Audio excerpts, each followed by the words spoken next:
Hi. కుటుంబ సభ్యులందరినీ బాధపెట్టి, వాళ్ళందరూ ఉసురు పోసుకొని, వాళ్ళ నోరు కొట్టేసి, ఉన్నాయన్నీ లాక్కొని, వాళ్ళ చేత సేవలు చేయించుకొని, ఆ! ఈరోజు సంపాదిస్తున్నానని, సంపాదించాను, చాలా నాకు పలుకుబడి ఉంది, పవర్ ఉంది, నాకు ఆరోగ్యం ఉంది, డబ్బు ఉందని ఎవరైతే మిడిసిపడుతున్నారో వాళ్ళ గురించి ఈ వీడియో.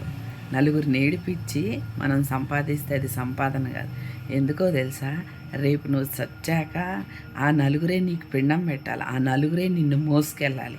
ఎందుకంటే ఇప్పటి వరకు ఎవరెవరు చచ్చిపోయారో ప్రపంచంలో మన కళ్ళెదురుగా చూస్తున్నాంగా. ఇదే నిజం. అందుకే ఎవరినెవ్వరు ఏడిపించకూడదు. మనం చస్తే కుటుంబ సభ్యులే వస్తారు. బయటోళ్ళు ముట్టుకుంటే అంటని దూరంగా కిలోమీటర్ దూరంగా నుంచుంటారు. ప్రతి ఒక్క మనిషి ఇది గుర్తుపెట్టుకొని కుటుంబ సభ్యులతో చాలా జాగ్రత్తగా ఉండాలి.